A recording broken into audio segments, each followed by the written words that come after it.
صلی اللہ تعالیٰ علیہ وسلم کی ذات والا صفات کے لیے حمد و صلات کے بعد حضرت عبداللہ ابن عباس رضی اللہ تعالیٰ عنہ ارشاد فرماتے ہیں، نبی کریم صلی اللہ تعالیٰ علیہ وسلم کے کچھ صحابہ نے اس بات کو محسوس فرمایا کہ نبی کریم علیہ السلام کے اخراجات بہت زیادہ ہیں، کثیر تعداد میں مہمانوں کا آنا جانا رہتا ہے، بہت سارے لوگوں کی مہمان نوازی اللہ کے محبوب کے ذمہ کرم پر ہے، اور اس کے برعکس صورتحال یہ ہے کہ سرکار کے بظاہر جو آمدن کے ذرائع ہیں وہ بہت کم ہیں۔ اس بات کو محسوس کر کے صحابہ کرام علیہم رضوان نے از خود ایک پروگرام ترتیب دیا کہ ہم ہر مہینے کچھ نذرانہ جمع کریں گے اور نبی کریم علیہ السلام کی بارگاہ میں پیش کریں گے، اور عرض گزار ہوں گے کہ یا رسول اللہ صلی اللہ علیہ وسلم، آپ نے جو ہم پر احسانات کیے ہیں ان کا بدلہ تو نہیں چکا سکتے، پر چلو یہ تھوڑی سی خدمت ہے اگر ہماری قبول ہو جائے۔ صحابہ نے جب وہ نذرانہ جمع کیا تو اب ماحول یہ بنا کہ جمع تو کر لیا ہے تو اتنی جرت کون کرے گا کہ سرکار کی بارگاہ میں جا کے عرض کرے۔ طے یہ پایا کہ حضور علیہ السلام کے چچا محترم حضرت عباس رضی اللہ تعالیٰ عنہ سے یہ گزارش کی جائے کہ وہ عرض کریں کہ یا رسول اللہ صلی اللہ علیہ وسلم، ہم سے یہ نذرانہ قبول کر لیا جائے، تاکہ آپ کے جو روزمرہ کے معاملات ہیں، جو گھر کے اخراجات ہیں، وہ اس کے ذریعے سے کچھ نہ کچھ ہماری خدمت اس میں شامل ہو جائے۔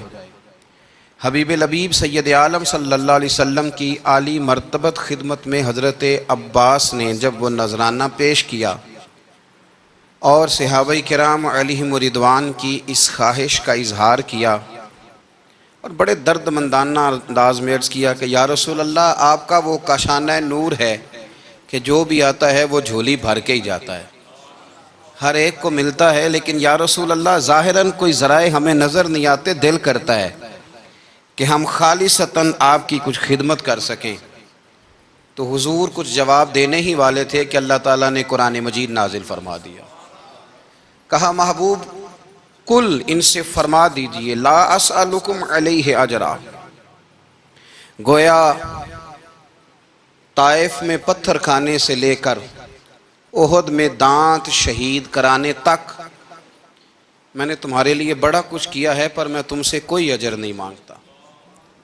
میں نے تمہارے لیے بڑا کچھ سہا ہے، پر میں تم سے کوئی سوال نہیں کرتا۔ ہاں اگر کچھ کرنا ہے نا تو الا المودۃ فی القربی، میرے جو قریبی ہیں نا ان سے پیار کرتے رہنا، ان سے پیار کرنا۔ یا رسول اللہ وہ کون ہے؟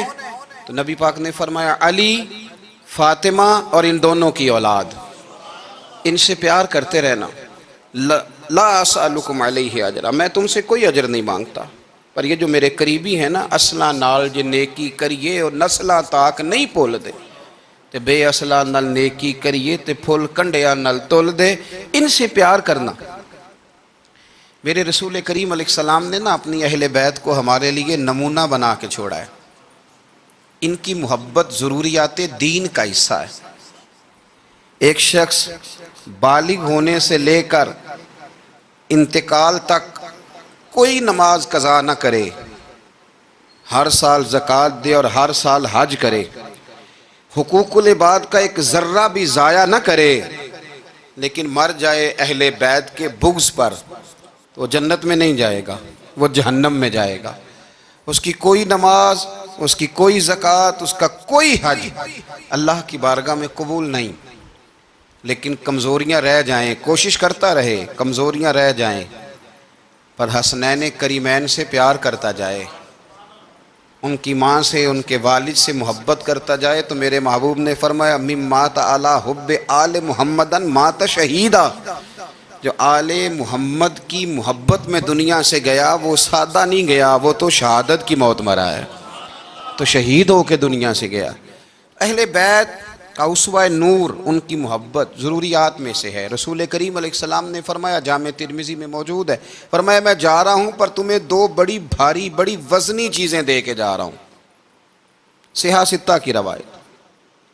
دو وزنی چیزیں تمہارے بیچ چھوڑ کے جا رہا ہوں، اگر ان کو تھام کے رہو گے تو کبھی گمراہی تمہارے پاس نہیں آئے گی۔ یا رسول اللہ وہ کون کون سی؟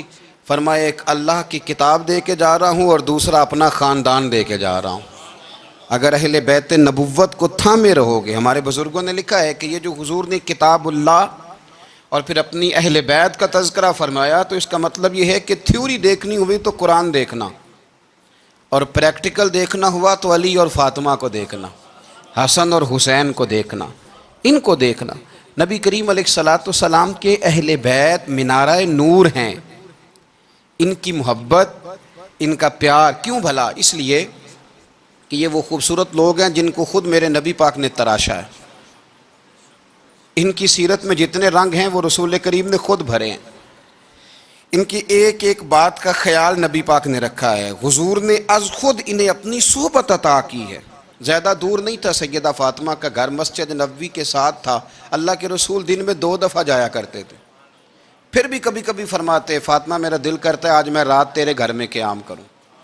تو سیدہ فاطمہ الزہرا فرماتی ہیں کہ آمنہ کے لال اس طرح بھی میرے گھر میں قیام کرتے تھے کہ حضور چارپائی پہ لیٹتے تھے تو ایک کندھے پہ امام حسن کا سر ہوتا تھا اور دوسرے پہ امام حسین کا سر اقدس ہوتا تھا، اور فرماتی ہیں رات کو کبھی حسنین کریمین دودھ مانگتے تو میں اٹھتی دودھ دینے کے لیے، تو حضور فرماتے لیٹ جاؤ آج میرے ساتھ سوئے ہیں تو دودھ بھی میں ہی پلاؤں گا۔ تو محبوب اٹھتے ان کے لیے دودھ لاتے برتن سے نکال کے، حضور نے انہیں وقت دیا اور پھر ان کی چھوٹی چھوٹی چیزوں کا خیال رکھا۔ صحیح بخاری میں موجود ہے، تربیت پر توجہ دی۔ امام حسین تشریف لائے، ابھی عمر مبارک 7 سال کے قریب تھی، مسجد نبوی میں صدقے کی کھجوروں کا ڈھیر لگا ہوا تھا۔ چھوٹا بچہ جو ہوتا ہے نابالغ، اس پر شریعت کے احکامات نہیں آتے۔ صدقے کی کھجوروں کا ڈھیر تھا مسجد نبوی میں۔ یہ تربیت ہے، یہ ٹریننگ ہے جو اللہ کے محبوب نے خود انہیں عطا فرمائی۔ صدقے کی کھجوروں کا ڈھیر تھا، امام حسین حضور کے ساتھ آئے تو امام علی مقام نے ایک کھجور اٹھا کے منہ میں رکھ لی۔ شارحین نے لکھا ہے لگتا یہ ہے کہ کئی دنوں کی بھوک تھی، کیونکہ یہ فاقہ اہل بیت کا بڑا محبوب ہے۔ مجبور نہیں تھے، وہ تو خزانوں کے مالک تھے، پر غریبوں سے محبت کی وجہ سے فاقے کیا کرتے تھے، یہ ان کی پسند ہے فاقہ کرنا۔ تو ایک کھجور امام علی مقام نے رکھ لی تو اللہ کے رسول نے گلے میں انگلی ڈال کے نکال دی، فرمایا حسین یہ صدقہ ہے، یہ میری اہل بیت کے لیے درست نہیں ہے۔ حضور نے خود تربیت کی، اور پھر سیدہ فاطمہ الزہرا نے اپنے بچوں کو تراشا، ان پر محنت کی۔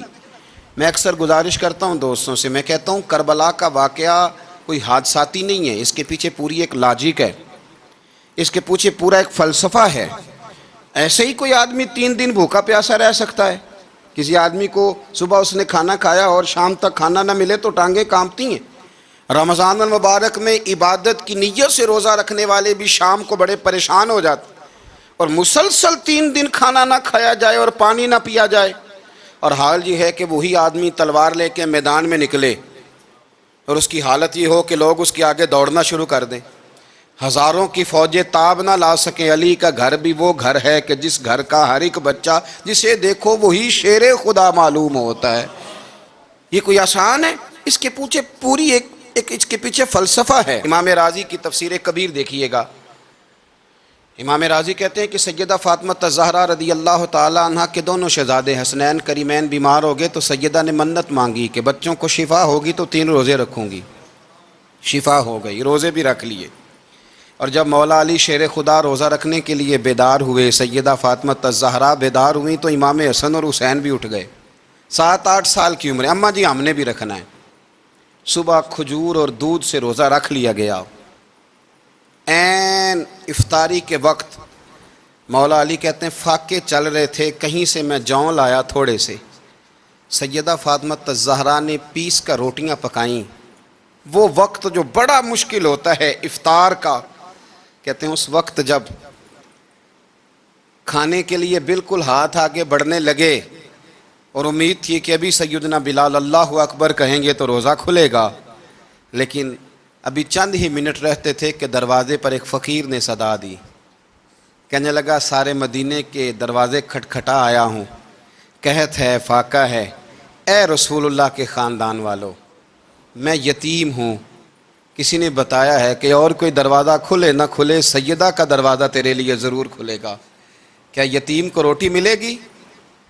تو حضرت مولا علی نے بچوں کی طرف دیکھا ہی تھا کہ امام حسن ساری روٹیاں جا کے دروازے پہ دے آئے، کھجور اور پانی سے افطار ہو گیا، صبح پھر کھجور اور دودھ سے روزہ رکھا۔ امام راضی کہتے ہیں عین وہ وقت جب افطار کا ٹائم آیا تو پھر دروازے پہ کسی نے صدا دی، کہا اے رسول اللہ کے خاندان والوں میں مسکین ہوں، رات سے روٹی کھائی ہے، نہ صبح کھا سکا نہ دوپہر، کسی نے بتایا ہے کہ اس دروازے سے خالی کوئی نہیں جاتا۔ امام حسن نے پھر سارا لنگر اٹھایا اور پھر جا کے دے دیا۔ تیسرا دن پھر ہوا، مجھے لگتا ہے کہ جب افطار کا ٹائم آیا ہوگا نا تو یہ خود ہی سارے دروازے پہ دیکھتے ہوں گے، یہ کوئی آیا نہیں لینے والا ابھی تک، لگتا ہے کہ نظریں دروازے پہ تھیں۔ عین افطار کے وقت 3 روٹیاں جب جاؤں کی پک کے آئی تو ایک بھکاری نے صدا دی، کہنے لگا میں قیدی ہوں، آج ہی قید سے رہائی ملی ہے، پہلے دن کسی کے دروازے پہ صدا دی ہے روٹی ملے گی؟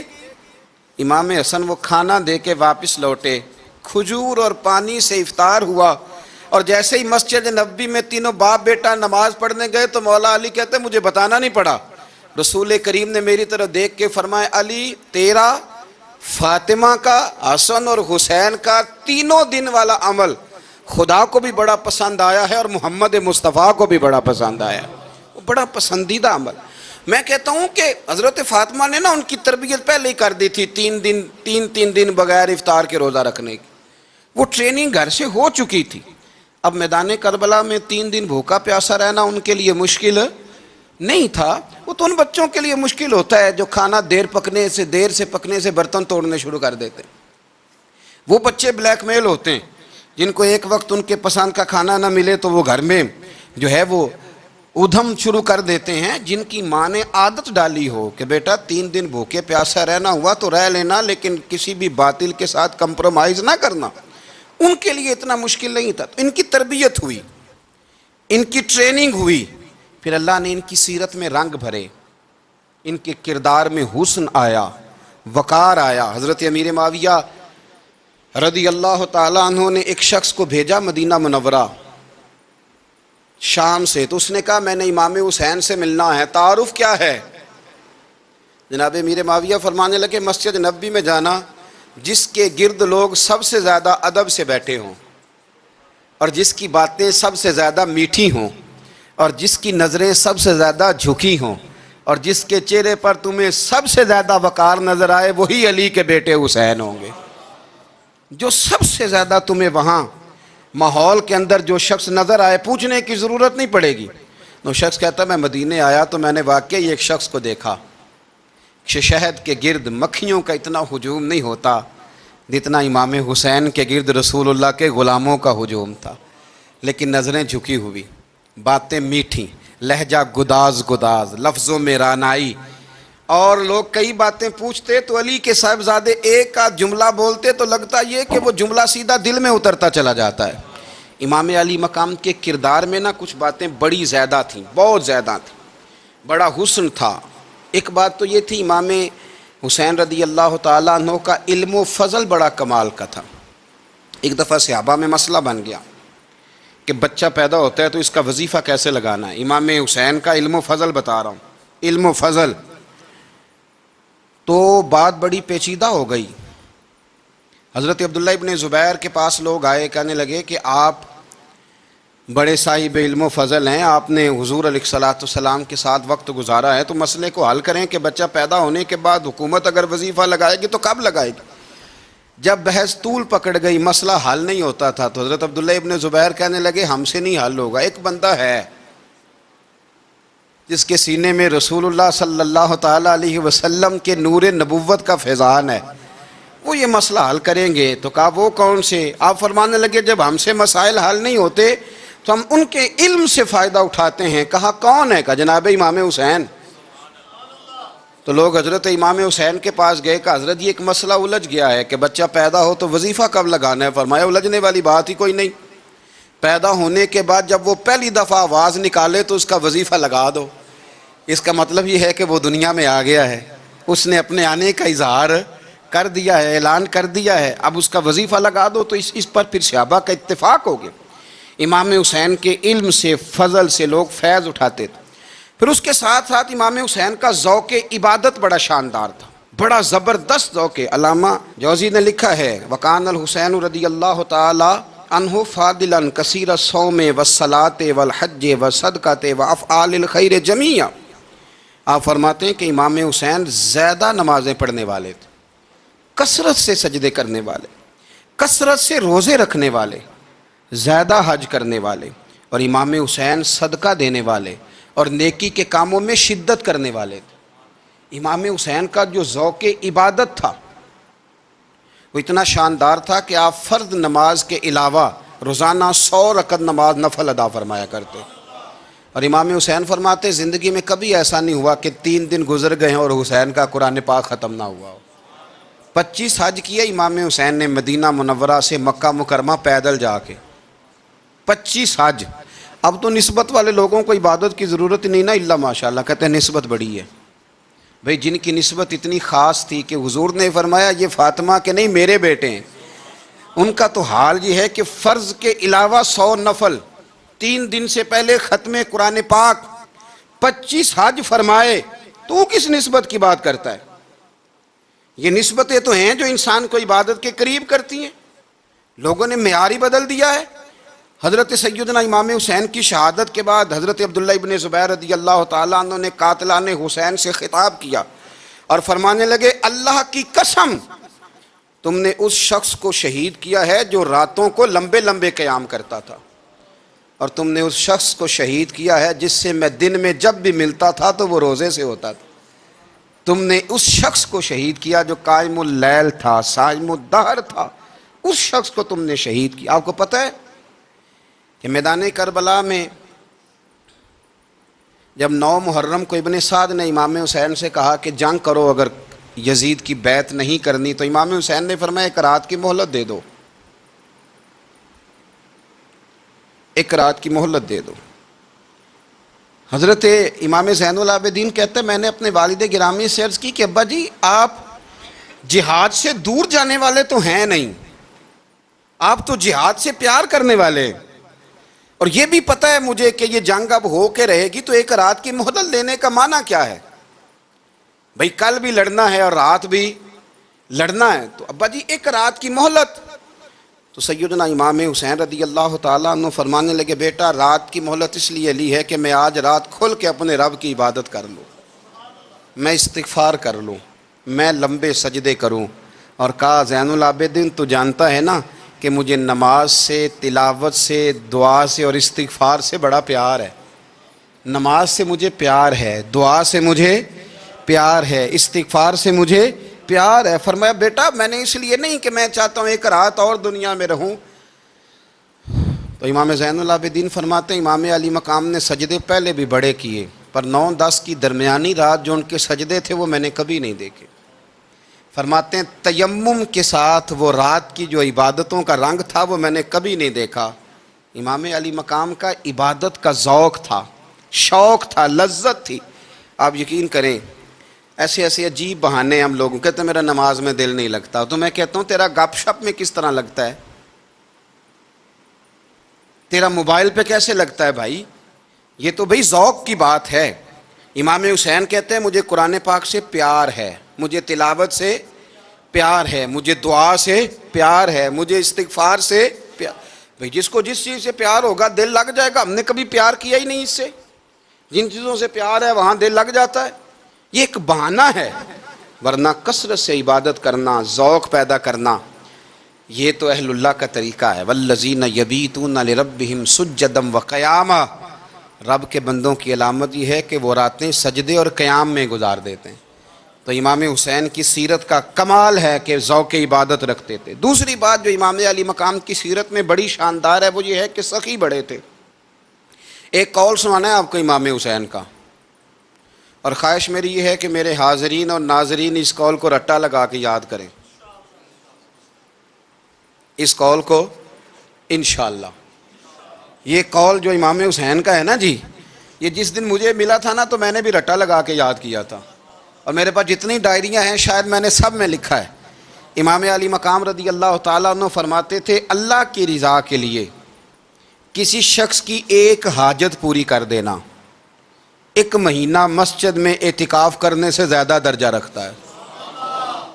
ایک بندے کی ایک حاجت پوری کر دینا ایک مہینہ پورا مسجد میں اعتکاف کرنے سے زیادہ درجہ رکھتا ہے۔ خدا کے بندے تو ہیں ہزاروں اور بنوں میں پھرتے ہیں مارے مارے، میں اس کا بندہ بنوں گا جس کو خدا کے بندوں سے پیار ہوگا۔ کسی بندے کی ایک حاجت پوری کرنا ایک مہینہ اعتکاف میں بیٹھنے سے زیادہ افضل ہے۔ اسی لیے تو میرے حبیب کریم علیہ السلام نے فرمایا تو رب کے بندوں کی حاجتیں پوری کرنے میں لگ جا، رب تیری حاجتیں پوری فرما دے گا۔ تو امام علی مقام فرماتے تھے ایک حاجت کسی کی پوری کرو۔ حضرت جناب سیدہ زینب بنت ابی رافع کہتی ہیں کہ سیدہ فاطمہ الزہرا ایک دن اپنے دونوں شہزادوں کو لے کے، جب حضور کی طبیعت مبارک بظاہر علیل تھی جس میں حضور کا وصال ہوا، دونوں شہزادے لے کے سیدہ فاطمہ نبی کریم کی بارگاہ میں گئیں، کہنے لگی یا رسول اللہ میرے بچوں کو کچھ دیجئے سیدہ پاک۔ تو حضور اٹھ کے بیٹھ گئے، اس کندھے سے امام حسن کو لگایا اور اس سے امام حسین کو لگایا اور فرمایا فاطمہ یہ جو میرا حسن ہے نا اس کو میں اپنی ہیبت اور سرداری دیتا ہوں، اور فرمایا یہ جو میرا حسین ہے نا حسین کو میں اپنی جرت اور سخاوت دیتا ہوں، میرا حسین جرت مند ہوگا اور سخی ہوگا۔ داتا گانج بخش علی حجویری امام الاولیاء سید الاصفیاء داتا صاحب کشف المعجوب میں فرماتے ہیں ایک دن نا امام حسین کے پاس ایک شخص آیا بڑی دور سے کچھ مانگنے کا، حضور کچھ دیجئے۔ وہ شخص کہتا ہے کہ میرا ظرف یہ تھا کہ 4-5 دینار ملیں گے۔ تو امام حسین فرمانے لگے تھوڑی دیر بیٹھ جا، رزق آ رہا ہے۔ تو امام حسین کو حکومت وقت کی طرف سے نا 5 تھیلیاں ملی جس میں ایک تھیلی میں 500 اشرفیاں تھیں، 5 تھیلیاں آئیں، لیکن اس کو آنے میں نا ذرا دیر ہو گئی۔ وہ 5 تھیلیاں جب آئی نا تو امام حسین اس کی طرف 5 تھیلیاں بڑھا کے نا، ذرا دیکھنا میری طرف غور سے، 5 تھیلیاں بڑھا کے نا تو فرمانے لگے میاں جتنا تجھے انتظار کرایا نا اتنی ہم تیری حاجت پوری نہیں کر سکے۔ تو یہ نہ محسوس کرنا کہ حسین کے دروازے پہ بیٹھا بھی رہا ہوں تو ملا کیا ہے، یہ نہ محسوس کرنا۔ وہ شخص کہتا ہے جب میں نے وہ تھیلیاں کھولی اور پھر میری نظر امام حسین پہ پڑی تو میرے اندر سے آواز آئی اگر حسین ابن علی اتنے سخی ہیں تو محمد عربی کتنے سخی ہوں۔ اگر یہ معیار ان کا ہے، ان کا یہ معیار ہے، اور خود بھیک دیں خود ہی کہیں منگتے کا بھلا ہو، خود کہنے لگے جتنا انتظار کرایا ہے اتنی تیری مدد کر سکے۔ یہ سخاوت کا معیار تھا، یہ طریقہ تھا۔ ایک دفعہ سیدنا امام حسین رضی اللہ تعالیٰ عنہ کے گھر کے اندر نا 5000 دینار آئے، مسجد میں تھے، آپ کو 5000 دینار ملے تو امام زین العابدین کہتے ہیں کہ مسجد سے لے کر گھر آنے تک امام حسین نے 5 کے 5000 اللہ کے رستے میں خیرات کر دی۔ فرماتے ہیں میں نے کہا ابا جی 5 دینار کی گھر میں ضرورت تھی، مالاں والے سخی نہیں ہوندے تے سخیاں کل مال نہیں ہوندا، ایتھے اوتھے دوویں جہانی سخی کنگال نہیں ہوندا۔ کہا ابا جی 5 دینار کی گھر میں ضرورت تھی، تو کہتے ہیں مجھے فرمانے لگے بیٹا یہ جن کو میں نے دیا ہے نا یہ گھر کے لیے ہی دیا ہے، یہ گھر کے لیے ہی دیا ہے، جن کو دیا ہے تمہارا کیا خیال ہے یہ باہر خرچ ہوا ہے، یہ گھر کے لیے ہی ہے۔ اس لیے کہ جب انسان دوسروں پر شفقت کرتا ہے تو اللہ اس کے گھر پہ رحمت فرماتا ہے۔ امام حسین کے مزاج میں پہلی بات میں نے ذوق عبادت کی عرض کی، دوسری بات عرض کر رہا ہوں کہ سخاوت حضرت اسامہ بن زید بڑے پیارے ہیں میرے نبی کریم کے، بڑے پیارے۔ حضرت اسامہ بن زید کے بارے میں سیدہ عائشہ صدیقہ فرماتی ہیں ان کے ناک سے اگر رینٹھ نکلتی تھی تو اللہ کے رسول اپنے دستے مبارک سے صاف کر دیتے تھے، اور سرکار فرماتے تھے کہ اگر اسامہ لڑکی ہوتا نا، ان کے غلام کے بیٹے تھے حضرت زید بن عار، اگر یہ لڑکی ہوتا میں اسے زیور پہناتا۔ بڑے پیارے تھے، لیکن جب ان کا آخری وقت آیا نا تو 60,000 دینار کا قرضہ تھا، رشتہ داروں سے کہا، دوستوں سے کہا، یاروں سے کہا، پر قرض ادا نہیں ہو رہا تھا۔ حضرت اسامہ بن زید کہتے ہیں بڑا پریشان تھا۔ جب حد ہو گئی نا تو حضرت اسامہ بن زید فرمانے لگے جاؤ کوئی حسین ابن علی کو خبر کرو، ان سے کہو میں نا غلام ہوں آپ کے نانا کا، اور مقروض دنیا سے چلا گیا تو کیا بنے گا۔ امام حسین کو خبر ملی تو دوڑے آئے، لاجپال اس پیر کو نہیں کہتے جو تگڑا نذرانہ لے کے تو ماتھا چوم لے، لاجپال تو اس کو کہتے ہیں کہ جب ضرورت پڑے تو وہ سر پہ موجود ہو۔ حضرت سیدنا امام حسین تشریف لائے تو جناب اسامہ بن زید رو پڑے، کہنے لگے حضور میں نے نا غلامی کی ہے آپ کے نانا کی، اور اس غلامی پہ ناز ہے، اب 60,000 دینار کا قرضہ لے کے دنیا سے جاؤں گا تو میری قبر پہ بوجھ رہے گا۔ امام حسین خادم کو بھی کہہ سکتے تھے جاؤ گھر پیسے پڑے ہیں لے آؤ، امام حسین خود گئے، چادر اوڑھ کے تو اس کی اوٹ میں بکل میں 60,000 دینار چھپا کے لائے اور جناب اسامہ بن زید کے سامنے رکھ کے کہنے لگے اسامہ یار پیسے رات کو ہی آئے تھے، میں سوچ رہا تھا مجھے تو ضرورت نہیں، اللہ نے کس کا نصیب میرے گھر میں بھیج دیا ہے، مجھے تو حاجت ہی نہیں تھی، اب پتہ چلا پیسے تیرے تھے، اللہ نے حسین کی ڈیوٹی لگائی ہے کہ جا کے دے آ۔ حضرت اسامہ بن زید رو پڑے، فرمانے لگے اللہ آپ کو بہترین صلہ عطا فرمائے، یہ معیار تھا۔ اور پھر تیسری بات یہ کہ دل کے بڑے صاف تھے، دل بدستاور کے حج اکبر است، از ہزاراں کعبہ یک دل بہتر است۔ شیخ سعدی کہتے ہیں کہ درویش کہتے ہیں کہ کسی کا دل رکھ لینا نا، دل راضی کر دینا، کعبے کا 1000 بار حج کرنے سے بہتر ہے۔ دل بدستاور کے حج اکبر است، کسی کا دل راضی کرنا حج اکبر ہے۔ امام بڑا ہی پیار کرتے تھے، گھوڑے پہ جا رہے تھے، کچھ فقیر غریب لوگ بیٹھ کے روٹی کھا رہے تھے، کہاں رہے تھے؟ سڑک کے کنارے۔ تو امام زین العابدین فرماتے ہیں کہ جب امام حسین گزرے تو انہوں نے آواز دی حضور دل کرتا ہے ہمارے ساتھ بیٹھ کے روٹی کھائیں۔ کائنات کے مالک و مختار کے نواسے اور دنیا کے سب سے بڑے شہزادے گھوڑے سے اترے اور غریبوں کے ساتھ سڑک پہ بیٹھ گئے، روٹی کھانے لگے اور دیر تک کھاتے رہے، اور جب فارغ ہو گئے تو فرمانے لگے کھانے کی ضرورت بھی نہیں تھی، حاجت بھی نہیں تھی، پر تم نے آواز دی تو دل رکھنے کو بیٹھ گیا تھا، اگر اجازت دے تو چلا جاؤں۔ یہ مزاج تھا، یہ طبیعت تھی۔ آپ کے ایک بھائی ہیں چھوٹے، حضرت محمد بن حنفیہ نام ہے، حضرت مولا علی شیر خدا رضی اللہ تعالیٰ عنہ کی دوسری بیوی سے۔ ایک دن حضرت امام حسین ان کے گھر میں بیٹھے تھے تو کسی بات میں نا اختلاف رائے ہو گیا، تو امام علی مقام ناراض ہو گئے، فرمایا آج کے بعد تیرے گھر نہیں آؤں گا، رومال اٹھایا چلے گئے۔ لوگوں نے حضرت محمد بن حنفیہ رضی اللہ تعالیٰ عنہ سے کہا حسین تو ناراض ہو گئے، کبھی نہیں آئیں گے۔ آپ فرمانے لگے بھائی تمہارا ہے کہ میرا؟ جی بھائی تو آپ کے ہیں۔ فرمایا اگر کہو تو چند منٹوں میں حسین واپس آئے۔ جناب ناراضگی ہو گئی ہے۔ فرمایا ناراضگی ہوئی ہے پر میں اس کے دل کی نرمی کو تو جانتا ہوں نا، اس کے مزاج کے اندر جو محبت ہے اس سے تو ابھی آئے۔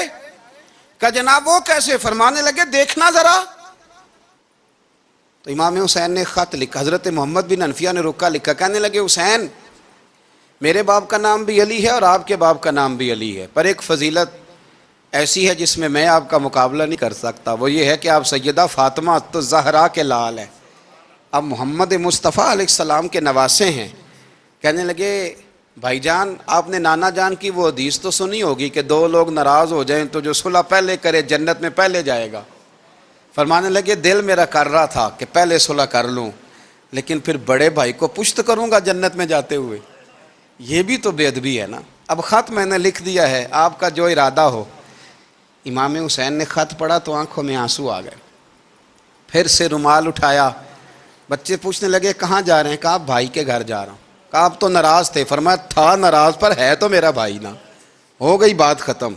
بڑی دل میں نرمی، طبیعت میں سوز، لہجے میں گداز، لیکن اس کے ساتھ ساتھ امام حسین رضی اللہ تعالیٰ عنہ کا جذبہ جہاد، امام حسین کی استقامت۔ آج لوگ ادھر ہوتے ہیں جس طرف ہوا کا رخ ہوتا ہے، آج لوگوں کی سوچوں کا زاویہ یہ ہے کہ جدھر رش زیادہ ہوگا ہم بھی ادھر جائیں گے۔ ہم یہ نہیں دیکھتے حق کس طرف ہے، ہم یہ دیکھتے ہیں رش کس طرف ہے۔ امام حسین رضی اللہ تعالیٰ عنہ نے رش نہیں دیکھا، حق دیکھا۔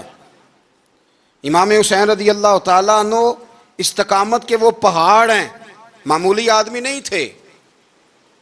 فرزق شاعر کہتا ہے کہ میں نے امام حسین سے کہا تھا، میں نے کہا لوگوں کی تلواریں یزید کے ساتھ ہیں پر دل آپ کے ساتھ ہیں، دل آپ کے ساتھ ہیں۔ امام حسین رضی اللہ تعالیٰ عنہ نے زمانے کے حالات نہیں دیکھے، حق اور سچ دیکھا۔ جتنی چیزیں انسان کو کمزور کر سکتی ہیں وہ ساری امام حسین پہ طاری کی گئیں، جتنی چیزیں۔ وطن چھوڑنا کتنا کو مشکل ہوتا ہے، شالا پردیسی کوئی بھی نہ تھی وے تے ککھ جنہ تو پارے۔ حضرت سلطان باؤ فرماتے ہیں بچو، پردیسی ہونا کوئی آسان ہے؟ جس آدمی کا کسی چھوٹے سے گاؤں میں بھی مکان ہو، چھوڑنا پڑ جائے تو روٹا ہے۔ تو مجھے بتاؤ جس نے اپنا سارا بچپن مدینے میں گزارا ہو، آج جو ایک ہفتہ مدینے رہ کے آتے ہیں ان سے واپس نکلنا مشکل ہوتا ہے۔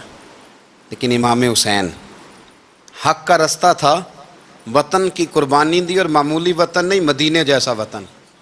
اور جب کھڑے تھے نا امام حسین رضی اللہ تعالیٰ عنہ رجب میں نکل رہے تھے مدینے سے، تو کوئی شاعر کہتا ہے دور کھڑے ہو کہ انہوں نے گویا کہا تھا، آقا تیرے کرم کے خزینے کی خیر ہو، میں جا رہا ہوں تیرے مدینے کی خیر ہو۔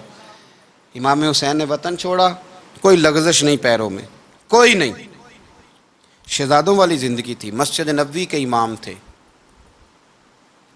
نبی کریم علیہ السلام کے روضہ اطہر پر تشریف رکھتے تھے، زمانہ حیا کرتا تھا، شان و شوکت تھی، پر حق کے لیے چھوڑا، نکل کر خانقاہوں سے ادا کر رسم شبیری۔ اور پھر بڑا مشکل ہوتا ہے، جس شخص کے ساتھ بچے اور عورتیں ہوں وہ تو یہ کہہ کے لڑائی سے جان چھڑاتا ہے کہ میرے ساتھ فیملی ہے، نہ ہوتی تو تجھے بتاتا۔ پر امام حسین کو اولاد بھی کمزور نہیں کر سکی، عورتوں کا ساتھ ہونا کمزور نہیں کر سکا۔ پھر امام علی بھوک کتنا مشکل کام ہے۔ آج لوگ کہہ نہیں دیتے کہ میں تو اس لیے گناہ کرتا ہوں کہ رشوت اس لیے لے لیتا ہوں کہ بچے چھوٹے ہیں۔ 10 دنوں کی کم و بیش سفر، 3 دنوں کی بھوک اور پیاس، پر حق کے رستے میں امام حسین کو کوئی چیز کمزور نہیں کر سکی۔ اور پھر وہ جتنی باتیں لوگ کہہ سکتے تھے وہ ساری کہیں گئیں، ساری۔ اور آ کے عرض کرنے لگا حضور یہ کوئی معمولی دشمن نہیں، یہ وہ ظالم ہیں جو لاشوں پہ بھی گھوڑے دوڑا دیتے ہیں۔ تو امام علی مقام فرمانے لگے جو شہادت کا جذبہ لے کے نکلے وہ پھر انجام نہیں دیکھا کرتا۔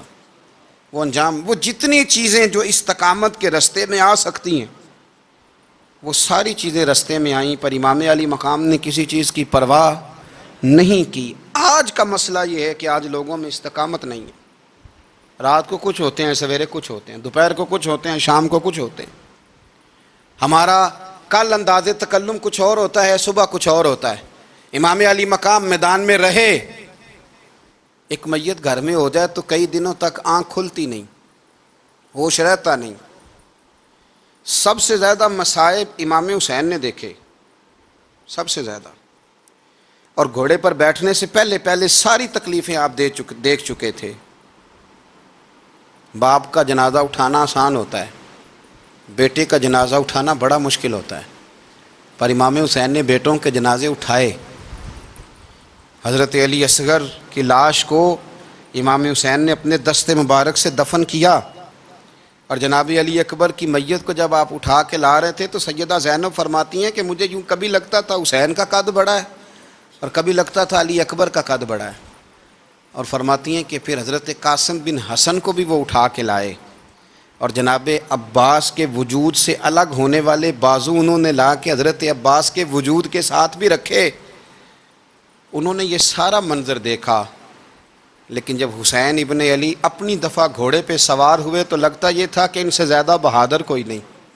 ایک جملہ بھی یزیدی فوج کے سامنے امام حسین نے کمزور نہیں کہا، ایک جملہ بھی، ایک فکرہ بھی کچا نہیں بولا، کہیں بھی کوئی منت نہیں کی، کسی جگہ بھی ان کے پائے استقلال میں کوئی لغزش نہیں آئی۔ جب لوگوں کو پتہ چل جائے کہ اب سامنے موت ہی موت ہے، سوائے اس کے چارہ کچھ بھی نہیں، تو بہت ساری رخصت اور اجازت تو دین بھی دیتا ہے، پر امام حسین کسی جگہ کسی رخصت پر عمل کرتے نظر نہیں آتے۔ ڈٹ کے بات کی، ڈٹ کے، اور پھر جب میدان میں نکلے، اللہ اکبر، تو ابن سعد کہنے لگا کہ اگر 2 کر کے، ایک کر کے جاؤ گے تو یہ 45,000 کا لشکر سارا حسین کاٹ ڈالے گا۔ یک بارگی حملہ کرو گے تو بات، اتنی استقامت، اتنا۔ آج تو لوگ ڈپریشن کے مریض ہیں، آج تو لوگ ٹینشن کے مریض ہیں، ہر دوسری بات میں لوگ کہتے ہیں وہ بڑا، پر کس بات سے؟ مطلب کیا آپ نے زندگی میں صرف جاب نہیں مل رہی، صرف بیماری آ گئی، صرف خرچہ نہیں گھر میں بڑا کس بات کا ڈپریشن؟ امام حسین کی زندگی بتلاتی ہے کہ وہ لوگ بھی کوئی دنیا میں کمال حاصل کر سکتے ہیں جو چھوٹی چھوٹی بات پہ روتے ہیں۔ مال بھی ہے، جوانی بھی ہے، گھر بھی ہے، مکان بھی ہے، بچے بھی ہیں، عزت بھی ہے، صرف پیسے نہیں۔ اور انسان ہے کہ آنکھیں نہیں کھل رہی، وہ سمجھتا ہے میں کسی کام کا ہی، فقط پیسے نہیں بس۔ او خدا کے بندو، امام علی مقام نے فرمایا سارا کچھ لٹا کے بھی جو میدان میں کھڑا رہے اسے حسین ابن علی کہا جاتا ہے، اسے حسین ابن علی کہا جاتا ہے۔ حسین ابن علی کی شان رفت کوئی کیا جانے، حسن جانے، علی جانے، نبی جانے، خدا جانے، کون جانے امام علی مقام کا معیار۔ تو امام حسین رضی اللہ تعالیٰ عنہ کی زندگی ہمیں بتاتی ہے کہ ذوق والی عبادت کرو۔ امام حسین کی زندگی ہمیں بتاتی ہے کہ جب تم سخاوت کرو تو پھر اپنی حیثیت سے بڑھ کر کرو۔ اور امام حسین کی زندگی ہمیں بتاتی ہے کہ دل میں کسی کے لیے کوئی بات نہ رکھو، صلح کرنے میں پہل کرو، محبتیں کرنے میں آگے بڑھو۔ اور امام حسین کی زندگی ہمیں بتلاتی ہے کہ جب دنیا میں تم نے کچھ کرنا ہے تو پھر ڈٹنا بھی سیکھو، پھر کھڑے ہونا بھی سیکھو۔ یہ نہ دیکھو کہ حالات، امام حسین نے ایک دن بھی حکومت نہیں کی، یزید نے 4.5 سال کی، لیکن قیامت تک دلوں پہ حکومت امام حسین کی رہے گی، امام حسین کی رہے گی، اس لیے کہ ان میں استقامت تھی۔ امام حسین کے ساتھ اس وقت 72 لوگ تھے، لیکن آج کائنات کا ذرہ ذرہ امام حسین کے ساتھ ہے۔ اس کا مطلب ہے وقت لگتا ہے، نظریہ غالب آ ہی جایا کرتا ہے، تو استقامت والی زندگی گزاریں۔ اللہ تعالی ہمیں ان کے فیوز و برکات عطا فرمائے۔ آخر دعوانا ان الحمدللہ رب العالمین۔